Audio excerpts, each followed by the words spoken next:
En fait, il y a eu des affrontements toute la nuit du vendredi au samedi. Si moi, j'avais pas pris des images de ce moment et si les gens n'avaient pas filmé un peu avec leur téléphone, on n'aurait pas de preuves. Il y a beaucoup de gens qui viennent parce qu'ils ont vu sur les réseaux de la musique, des gens qui dansent dans un champ et qui en fait connaissent pas tout l'aspect politique derrière.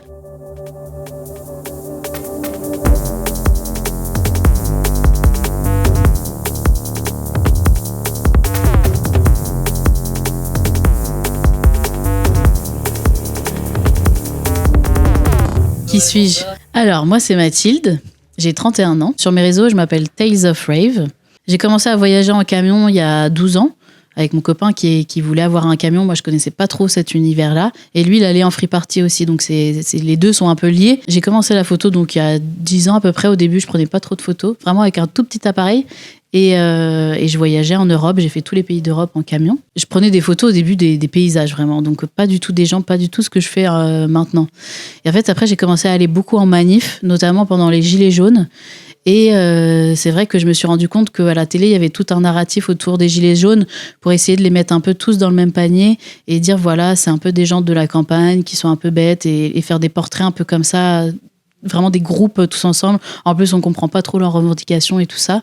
Et moi, je commençais à aller beaucoup en manif et à me dire, il y a vraiment un pouvoir de l'image qui est hyper important.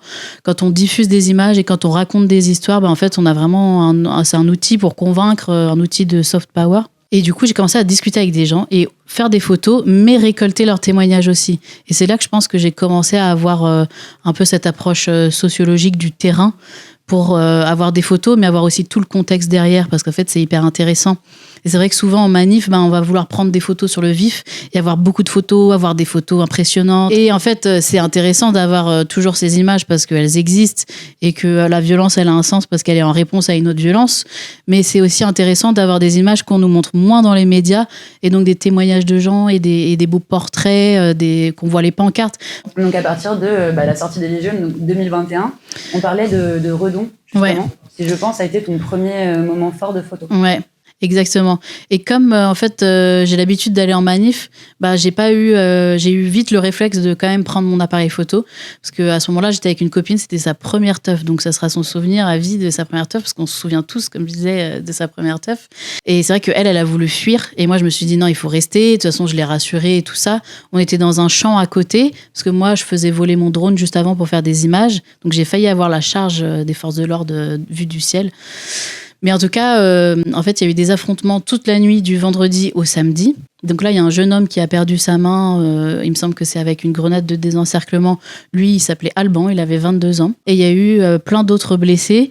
Il y a Technoplus qui a pas mal répertorié tous les blessés qu'il y a eu pendant cette teuf. Il y en a eu presque une cinquantaine, en fait. Ça, c'est très grave. Mais surtout, il me semble que le gros problème de cette teuf, on en parlait tout à l'heure, c'est qu'il y a eu discussion avec les forces de l'ordre à la suite de ces échanges particulièrement violents, avec la préfecture, la sous-préfecture. Il y a eu un engagement, en tout cas, d'arrêter les assauts donc de la part des forces de l'ordre.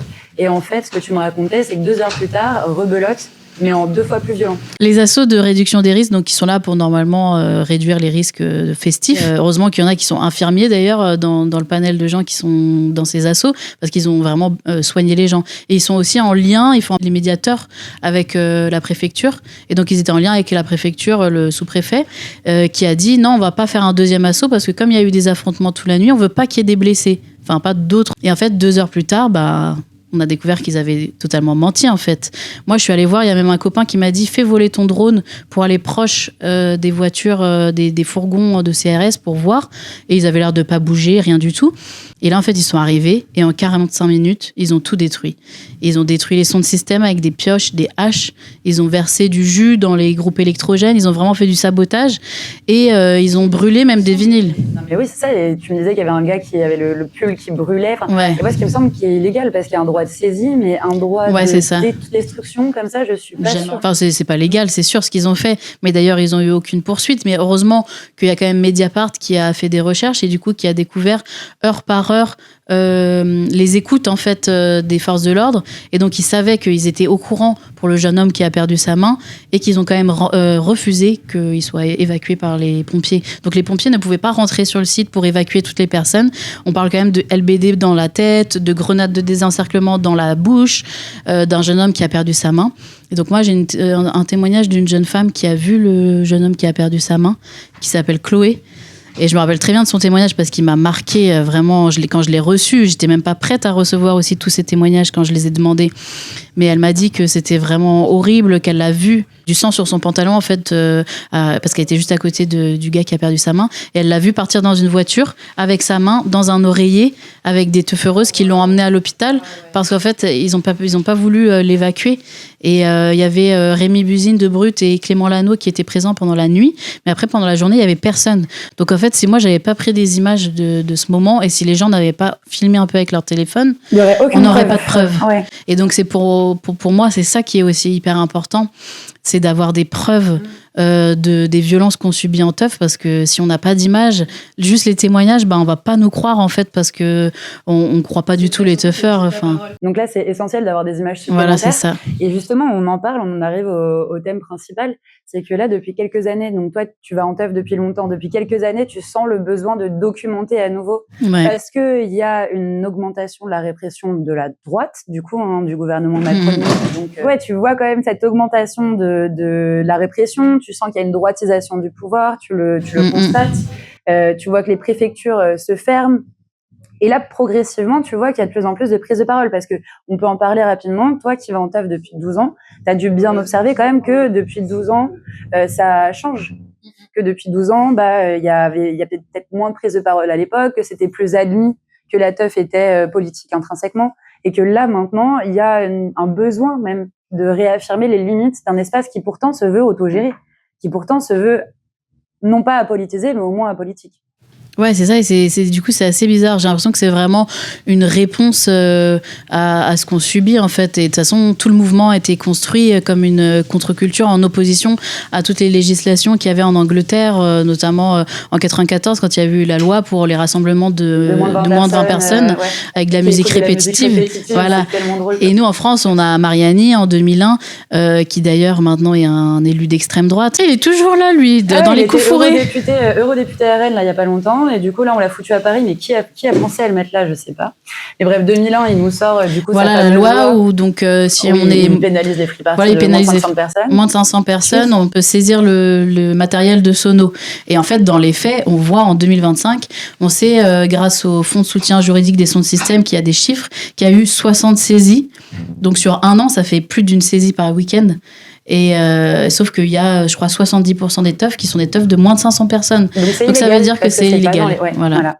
Donc toi, tu vois un peu tout ça, et tu vois qu'il y a une évolution, qu'il y a un durcissement en fait de la répression des teufeurs, dans ce que tu viens de donner comme exemple. En plus, tu reçois des témoignages via ton compte Insta, et là, tu revois des témoignages apparaître un peu en mode c'est nécessaire, ou toi tu vois des prises de parole dans les teufs en mode bon les gars, là il faut faire des appels au vote, là il faut se rappeler qu'on est antifa de base. Ouais, c'est ça. C'est en fait vraiment en réponse à ça, on se dit en fait il faut prendre la parole. Donc il y a plus de manifestives, donc des manifestations festives dans Paris et dans plein de villes où là on est sur des chars, on prend la parole, on lit beaucoup de textes par rapport à toutes les personnes qui ont été blessées pour rappeler que la teuf c'est politique, c'est antifasciste, qu'on est contre les oppressions, donc contre les discriminations racistes, de genre et tout ça.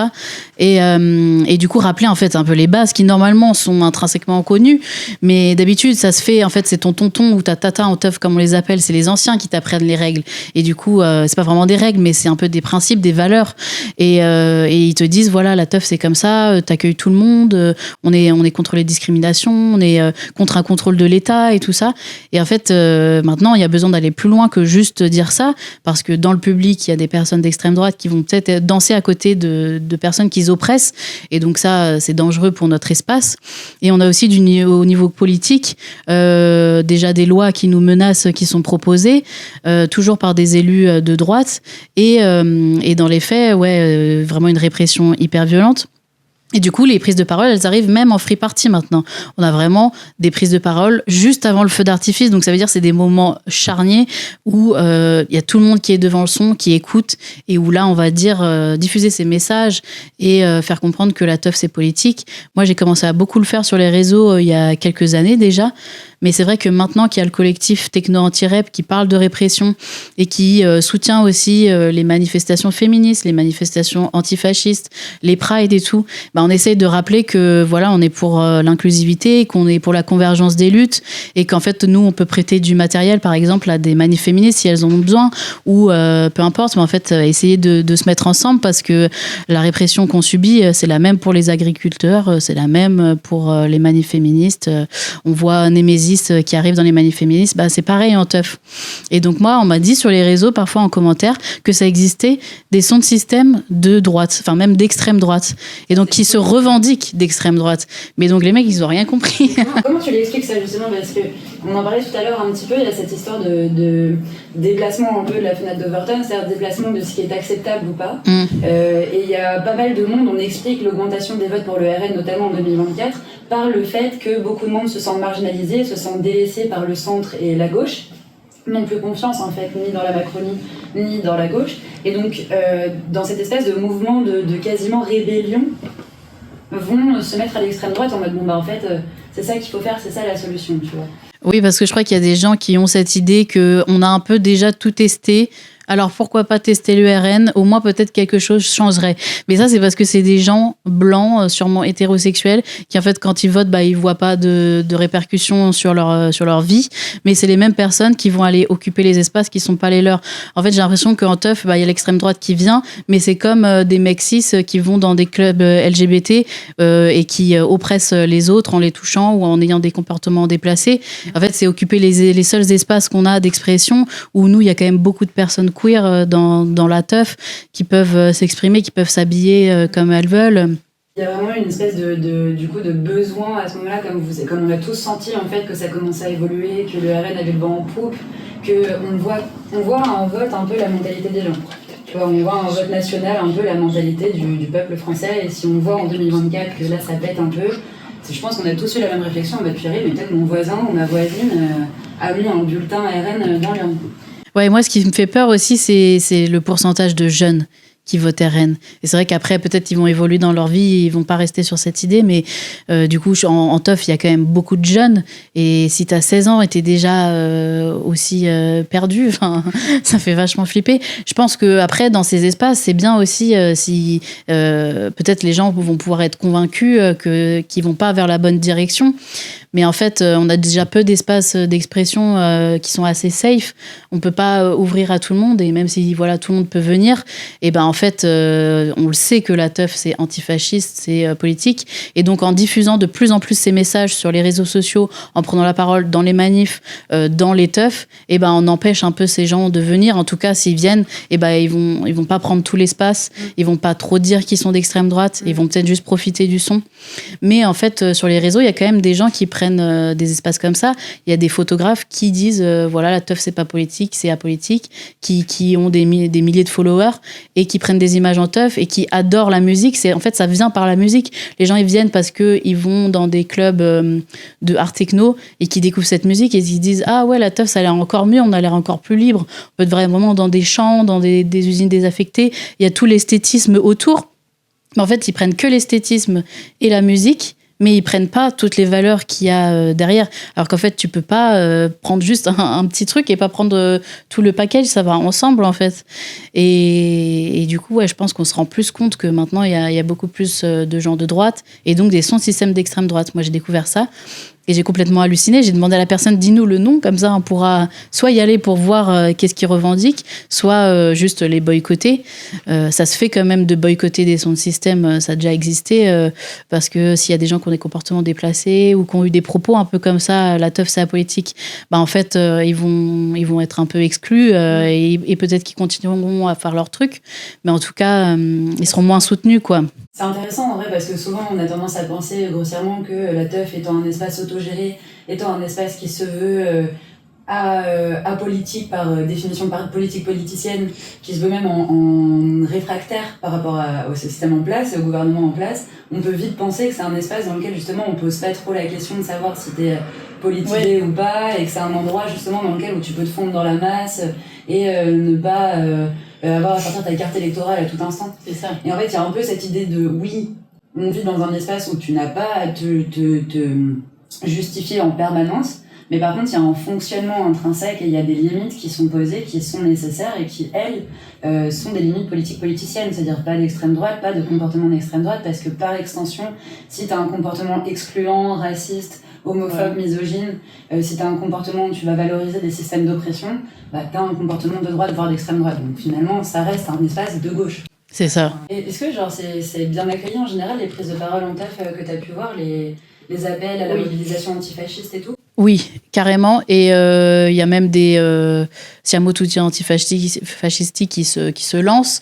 Et on invite de plus en plus de rappeuses et de rappeurs qui ont des textes engagés à venir en teuf et faire un peu le début des teufs ou des moments dans l'après-midi.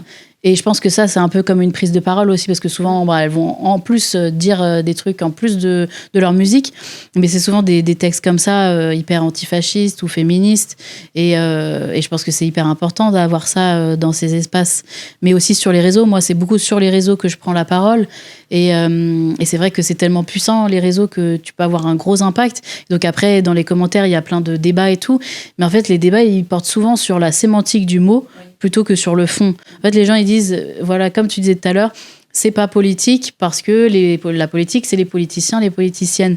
Et en fait, on n'est pas d'accord sur la définition, mais dans le fond, souvent, les gens voulaient bien dire, oui, c'est un acte politique parce que c'est sûr, on occupe un espace qui est pas à nous, on reprend un peu le contrôle sur nos corps, sur les lieux, et puis on rejette le contrôle social, le contrôle étatique, donc forcément, c'est politique. Tu peux pas te dire, j'ai un esprit libertaire, mais c'est pas politique. Genre, je vote Macron. Non, très bizarre. Tu peux pas. Si t'es pour la liberté et vraiment cet esprit libertaire, c'est déjà une posture politique. Donc, t'es contre les discriminations, t'es pour qu'il y ait moins d'oppression. Et donc, c'est politique par essence. Et c'est politique dans sa manifestation. Et c'est politique par la répression qu'on subit aussi. Et tu penses qu'en fait, la mobilisation dans les free parties, ça aura un impact peut-être sur certains électeurs en 2027 ? Ouais, ça peut avoir un impact quand même. Tous les débats, soit dans les réseaux, soit sur les réseaux, soit ce qui se passe dans les teufs. Et en fait, les discussions que tu as avec les gens, parce que comme je te disais tout à l'heure, c'est vraiment très ouvert comme milieu, donc quand tu vas vraiment pas avoir l'impression d'avoir de hiérarchie, tu vas parler avec tout le monde et tout le monde sera hyper accueillant et hyper facile à discuter avec, et du coup tu as plein d'opinions. Tu vas peut-être rencontrer quelqu'un qui est un drag king et du coup tu vas lui demander pourquoi tu as ce maquillage, qu'est-ce que ça représente, et tu vas te dire ah ouais, en fait c'est important d'avoir ces espaces parce que cette personne elle peut pas s'exprimer comme elle le veut dans un autre espace. Et donc je pense que c'est parfait pour se radicaliser du bon côté, de la force. J'ai fait mon expo dans un squat là à Tours et j'ai rencontré justement un mec qui était de droite et qui a dit voilà, j'ai commencé à rencontrer des gens en squat et tout, et je me suis radicalisée. C'est lui qui utilisait ce terme, c'est pour ça qu'elle est restée un peu dans mon esprit. Et je me suis radicalisée. Maintenant, je suis antifa, d'extrême gauche, anarchiste et tout. Dans leur lieu, tous les A écrits sur n'importe quelle pancarte, c'était un A anarchiste. Et du coup, c'est vrai que c'était intéressant de voir son parcours parce que c'est en rencontrant, voilà, en discutant avec des personnes dans des squats, dans des lieux autogérés. Il avait été un petit peu en teuf aussi. Que en fait, il s'est dit ah non, mes parents ils étaient de droite, mais en fait moi c'est pas ça que je veux. Et même après, il a convaincu sa mère à voter de gauche parce qu'il a dit regarde, cette personne, elle se présente, elle est de droite, mais elle veut enlever les droits aux personnes LGBT. Toi, t'es pas pour ça. Et donc sa mère, elle était quand même de droite, mais elle était quand même ouverte et elle voulait pas supprimer des droits à des gens. Donc c'était plutôt un truc un peu conservateur, mais pas trop quand même. Du coup, c'était intéressant de savoir que ouais, tu peux être convaincu quand même. Et il y en a pas mal qui ont un parcours comme ça. Et comme tu passes quand même 24 heures, 48 heures en teuf à énormément parler avec les gens et à danser avec eux, je pense que tu peux être quand même beaucoup plus convaincu qu'un dîner de famille où tu restes un peu plus sur tes positions. Alors que là, t'es quand même plus ouvert à la discussion. Tu sais que tu viens, voilà, tu discutes et en fait, ça va t'ouvrir des portes peut-être que tu connaissais pas. Tu vas plus te rendre compte, si on te parle de la répression, tu vas te dire ah ouais, mais c'est toujours des préfectures avec des élus de droite, avec des maires de droite. Ah, quand il y avait un maire écolo, en fait, ça s'est hyper bien passé la teuf parce qu'il a juste dit faut que ce soit propre et en fait, je vous soutiens parce que c'est quand même super des lieux autogérés et des espaces d'expérimentation artistique comme ça. Et donc ça arrive aussi qu'il y ait quand même des gens qui soient d'accord avec nous, ou même on voit souvent des gens qui disent dans les reportages, parce que c'est toujours les mêmes reportages dans les médias, qui disent ah non, on a été dérangé par le son, on a dû mettre des boules caisses. Et en fait, il y a aussi plein d'habitants qui habitent à côté qui viennent voir qu'est-ce que c'est la teuf. Et en fait, à chaque fois que je parle avec quelqu'un, il dit mais en fait c'est génial, j'avais pas du tout cette image, mais c'est hyper bien organisé, on est allé voir toutes les décos, tous les trucs. Et en fait, les gens ils hallucinent quand ils vont dans les teufs et qu'ils connaissent pas. Donc c'est trop bien en fait de voir sur le terrain par toi-même. Je pense que ça peut carrément t'ouvrir l'esprit. Et quand tu as ces prises de parole là, bah ouais, peut-être tu vas demander après à ton voisin pourquoi il parle d'antifascisme. Là on est en teuf, on s'en fout, on est là pour faire la fête. Puis tu vas avoir une discussion. Et quand même, entre humains, on peut se convaincre. Moi j'y crois en tout cas. Si on n'est pas totalement borné, en tout cas si on est en teuf, on est quand même là, on a envie de partager avec les autres, donc on a quand même un bon fond à la base, à moins que ce soit vraiment juste pour la musique. Et c'est ça le problème surtout. Nous, c'est qu'il y a beaucoup de gens qui viennent parce qu'ils ont vu sur les réseaux de la musique, des gens qui dansent dans un champ et qui en fait connaissent pas tout l'aspect politique derrière. Donc c'est hyper important aussi que les grosses pages qui partagent des vidéos de teuf et politisent aussi ce qu'elles postent, parce que c'est pas le tout de poster des gens qui rigolent dans la boue, ça fait des vues. Mais en fait, si on parle jamais des valeurs, jamais de l'aspect politique, en fait, on raconte pas grand-chose sur la teuf et c'est pas utile pour le mouvement. Et en plus, ça nous ramène les mauvaises personnes. Et je pense qu'il y a beaucoup de gens qui viennent maintenant des réseaux. Et donc, c'est pour ça qu'il faut continuer à politiser sur les réseaux ce qu'on partage sur la teuf. Il y a une dernière question que j'ai envie de te poser qui est: est-ce que tu penses que dans les free parties, c'est plus simple de prendre des positionnements antifascistes que par exemple dans la culture clubbing, qui elle est plus régie par le capital et donc par le besoin de pas cliver? C'est sûr, parce que nous, on n'a pas cet aspect monétaire derrière. Quand tu viens en teuf, on dit la free party, ça veut pas dire la fête gratuite, ça veut dire la fête libre. Et donc, à l'entrée, tu as une donation, tu peux donner quelque chose si tu veux. On conseille d'ailleurs de donner pour soutenir les sons de système qui, eux, mettent toutes leurs économies. Mais on n'a pas de pression de l'argent. Donc, en soi, tu peux faire vraiment ce que tu veux. C'est ça qui est trop bien. Ou si au moins les clubs qui promeuvent ce genre de musique mettent pas en place un minimum de choses qui correspond à l'historique de la musique, ça a quand même aucun sens. Pour moi, ça a aucun sens. Donc, c'est hyper important pour tous les espaces qu'il y ait cette notion. WhatsApp reposséder, parce que là, on a dépossédé une forme de la culture techno ouais. De son engagement de base, parce que ça y est, ça a été mainstream, c'est devenu... Oui, c'est à cause de ça. Mais là, il faudrait réinjecter un tout petit peu de sang, juste histoire que... On fasse pas comme le PS, quoi, qu'on laisse pas les portes ouvertes. Non, mais c'est vrai, qu'on laisse pas les portes ouvertes à la droite, à l'extrême droite, voire vraiment à l'extrême de l'extrême droite, juste parce qu'on n'a pas envie de se mouiller. Et pour moi, ça suffit pas de mettre juste sur les réseaux non à l'homophobie, non au racisme. Non, c'est bizarre, ouais, je sais pas, c'est vraiment, on essaie de faire le minimum pour être vu comme ok, c'est bon, ils ont quand même parlé de un truc, mais ça se voit que parfois c'est fait juste parce que c'est comme ça qu'il faut faire. Et en fait, après, dans les faits, tu vas pas virer une personne qui a un comportement problématique avec quelqu'un de racisé, avec quelqu'un de queer, et du coup, ça n'a aucun sens de mettre ça dans ton truc. Tu dis pas d'homophobie, mais après tu tèches pas la personne qui est homophobe dans ta soirée parce que c'est quelqu'un qui a de l'argent et qui va acheter, qui va consommer, ou je sais pas, du coup t'es... augmenter le degré de vigilance en fait et recommencer un peu comme en teuf à communiquer, tout simplement. Ouais. Communiquer sur les limites claires à respecter. Et oui, prendre parti pour l'antifascisme, parce que là, l'antifascisme a pris un sacré tarif en matière de nomenclature. Oui. C'est devenu un terme avec une connotation antisémite, enfin la totale, parce que ça a été affilié à toutes les mauvaises connotations que les filles pouvaient déjà se taper. Donc ça fait une espèce d'accumulation de trucs. On met ça, enfin, un globi-boulga de toutes les insultes qu'on peut imaginer. Alors qu'en soi, être antifasciste à la base, c'est le meilleur positionnement politique par excellence, parce que c'est le positionnement démocratique de base. La démocratie, c'est l'antifascisme. Donc si tu es démocratique et républicain, tu es antifasciste par extension. C'est absurde de casser cette logique-là. Donc au moins que les clubs rappellent qu'on est en démocratie. Enfin, la CEP, il y a des lois, il y a des... Ouais, et en fait, du coup, j'ai l'impression que dans les clubs, c'est plutôt les DJ qui vont un peu prendre possession de ce discours, parce qu'ils vont dire, voilà, nous, on en a marre, on veut jouer, on veut qu'il y ait plus de femmes. Ils vont prendre des postures comme ça, plus politiques.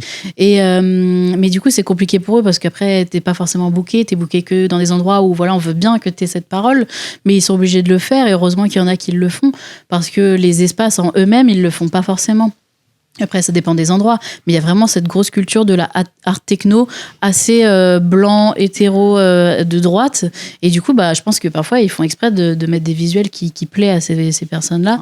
On pourrait leur proposer beaucoup de choses s'ils veulent, s'ils sont un peu perdus. Et quand ils sont dans cette posture, ils sont un peu comment on peut faire, ou ils ont déjà ils arrivent avec déjà plein d'idées. Ils arrivent avec vraiment l'idée de dire regardez, nous on est un techno mais on est inclusif, on est progressiste, on est antifa, on met des femmes plus en avant, et en fait histoire de casser un peu les préjugés qu'on puisse avoir et garder cette notion démocratique aussi dans la teuf, de dire tout le monde a la place d'exister tant qu'on suit un cadre respectueux pour tout le monde. Voilà, c'est exactement ça. C'est juste ça qu'on demande, que tu viennes pas, parce que toi, tu vas voter pour quelqu'un qui va faire des lois d'ailleurs même contre la teuf parfois, donc il y a une petite dissonance cognitive.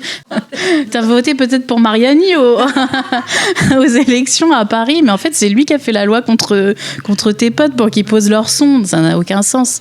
Puis tu peux pas te dire, voilà, je vote pour que la personne à côté de moi, elle ait plus de droits, mais je viens quand même danser à côté d'elle. Enfin, pour moi, c'est compliqué, mais apparemment, ça dérange pas tout le monde. Mais... Chacun sa pomme. Ouais, c'est ça. Non, mais vraiment.